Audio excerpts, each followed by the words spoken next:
ಮಾರುತಿ ದೇವಸ್ಥಾನ ಕಲ್ಲೋಳಿಲಿ ಇದೆ. ಓಕೆ, ಎಲ್ಲ ಪ್ರತಿಯೊಂದು ಊರಲ್ಲೂ ಕೆಲವೊಂದು ಕಡೆ ಮಾರುತಿ ದೇವಸ್ಥಾನ ಇದೆ. ಈ ಊರಲ್ಲಿ ಮಾರುತಿ ದೇವಸ್ಥಾನ ಇದ್ರ ವಿಶೇಷತೆ ಏನು?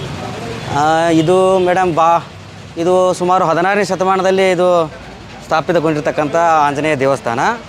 ಇದು ಭಾಳ ಈ ನಮ್ಮ ಭಾಗದಲ್ಲಿ 10 ಹಲವು ವಿಶೇಷತೆಗಳಿಂದ ಈ ದೇವಸ್ಥಾನ ನಾವು ಕಾಣ್ತೇವೆ.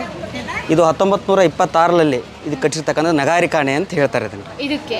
ಇದಕ್ಕೆ ನಗಾರಿಕಾಣೆ ಅಂತ ಹೇಳ್ತಾರೆ. ಬಂದು ಉಳ್ಕೊಳ್ಳೋರಿಗೆ ಮತ್ತು ಕೆಲವೊಂದಿಷ್ಟು ಜನರಿಗೆ ಅನುಕೂಲ ಆಗಲಿ ಅಂತೇಳಿ ಆಮೇಲೆ ಇಲ್ಲಿ ಪೂಜಾ ವಿಧಿವಿಧಾನಗಳಿಗೆ ವಾದ್ಯಗಳನ್ನು ಮೇಳಗಳನ್ನು ಬೆಳೆಸುವಂಥ ಸಂದರ್ಭ ಒಳಗಡೆ ಈ ನಗಾರಿಕಾಣೆಯನ್ನು ಯೂಸ್ ಮಾಡ್ತಿದ್ರು. ಅದಕ್ಕೆ ಕಟ್ಟಿಸ್ತಾರೆ. ಇದು ಒಂದು ಸುಮಾರು 98 ವರ್ಷ ಈಗ ಗಜಿಸ್ತಾ ಇದೆ ಅದಕ್ಕೆ. ಹ್ಞೂ ರೀ. ಆಮೇಲೆ ಇಲ್ಲಿ ಭಾಳ ಕೂತ್ಕೊಳ್ಳೋಕ್ಕೆ ಸ್ವಲ್ಪ ಪೂಜಾ ಇದಕ್ಕೆಲ್ಲ ತೆಂಗಿನಕಾಯಿ ಕರ್ಪೂರ ಅವನ್ನೆಲ್ಲ ಮಾರಾಟ ಆಯ್ತು. ಚೌಗಡಿ ಅಂತ ಬಿಡ್ತಿದ್ರು. ಅಂದರೆ ಮುಂಜಾನೆ ಬೆಳಗಿನ 5 ಗಂಟೆಗೆ ಬೇಸಾಯ ಕೆಲವರು ಮುಂದೆ ಹಾಕಿಬಿಟ್ಟಿಲ್ಲ ಅವರು ಜಮೀನು ಉಂಬಳಿ. ಆ ಜಮೀನಿನಿಂದ ಅವರು ಮುಂಜಾನೆ ಬೆಳಗಿನ 4 ರಿಂದ 5 ಗಂಟೆಗೆ ವಾದ್ಯ ನುಡಿಸಿ ಮಂದಿನ ಎಚ್ಚರಗೊಳಿಸುವಂಥ ಒಂದು ಕಾರ್ಯಕ್ರಮ ಇಲ್ಲಿ. ಅವಾಗ ಎಲ್ಲರೂ ಮನೆಯಲ್ಲೂ ಗಡಿಯಾರ ಇದ್ರಿಕ್ಕಿಲ್ಲ, ಯಾವುದು ಟಿವಿ ಇದು ಇದ್ರಿಕ್ಕಿಲ್ಲ. ಅದಕ್ಕೆ ಮುಂಜಾನೆ ಜಾಗ್ರತೆ ಏನು ಅಂತ ಹೇಳಿ ಇಲ್ಲಿಂದ ಒಂದು ಸಪ್ಲಾ ಮಾಡಿ ಅವರು ಭಜಂತ್ರಿ ಇರ್ಬೋದು, ಸಂಬಾಳವಾದವರು ಸೇವಕರಂತೇಳಿ ಅವರು ದೇಸಾಯರವ್ರಿಗೆ ಜಮೀನು ಕೊಟ್ಟಿದ್ರಿ.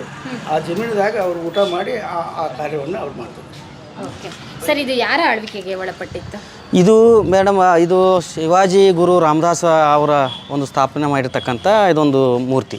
ಛತ್ರಪತಿ ಶಿವಾಜಿ ಅವರ ಗುರು ರಾಮದಾಸ್ ಅವರು ಸ್ಥಾಪನೆ ಮಾಡಿರ್ತಕ್ಕಂಥ ಇದೊಂದು. ಸರ್, ಅವ್ರು ಅಲ್ಲಿಂದ ಇಲ್ಲಿಗೆ ಹೆಂಗೆ ಬರ್ತಾರೆ? ಈಗ ಮಹಾರಾಷ್ಟ್ರ ಮತ್ತು ಕರ್ನಾಟಕ ಇವೆರಡು ಸಾಂಸ್ಕೃತಿಕ ಸಂಬಂಧ ಭಾಳ ಮುಖ್ಯವಾಗಿ ಈ ಭಾಗದಲ್ಲಿ.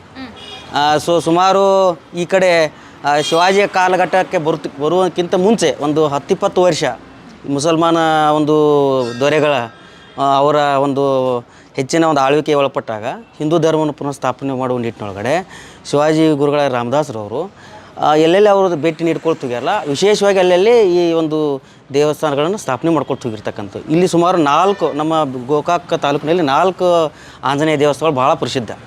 ಅದರೊಳಗಡೆ ಇದು 2 ಒಂದು ಅರಮಾವಿ. ಇದಕ್ಕೆ ಜನಪದರು ಏನಂತ ಅಣ್ಣ ಅರವಾಯಿ ತಮ್ಮ ಮಕ್ಕಳುಳ್ಳಪ್ಪ ಅಂತೇಳಿ ಜನಪದರು ಹೇಳ್ತಿರ್ತಾರೆ ಆ ರೂಢಿ ಒಳಗಡೆ. ಆಮೇಲೆ ಇಲ್ಲಿ ಮುಂದೆ ಕುಲ್ಗೋಡು, ಆಮೇಲೆ ಪಟಗುಂದಿ ಒಂದು. ಇವು 4 ಭಾಳ ಪ್ರಸಿದ್ಧವಾಗಿರ್ತಕ್ಕಂಥ ದೇವಸ್ಥಾನ. ಒಂದೇ ಒಂದು ಟೈಮ್ನೊಳಗಡೆ ಇವು ಬಹುತೇಕ ಸ್ಥಾಪನೆಗೊಂಡಿರ್ತಕ್ಕಂಥದ್ದು ನಮ್ಗೆ ಗೊತ್ತಾಗ್ತದೆ. ಸಮಕಾಲೀನಲ್ಲಿ. ಸರ್, ನೀವು ಗೋಕಾಕ್ ತಾಲೂಕು ಅಂತ ಹೇಳಿದ್ರೆ ಇದು ಮೂಡಲಗಿ ಇವಾಗ ಒಂದು 2-3 ವರ್ಷ ಆಯ್ತು ರೀ ಮೇಡಮ್ ಮೂಡಲಿಗೆ ಹೋಗಿ. ಇದೆಲ್ಲ ಗೋಕಾಕ್ ತಾಲೂಕಿನಲ್ಲಿ ಮುಂಚೆನೇ ಗೋಕಾಕ್ ತಾಲೂಕು. ಈಗ ಅದು ಮೂಡಲಿಗೆ ಆಗಿದೆ, ಡಿವೈಡ್ ಆಗುತ್ತೆ.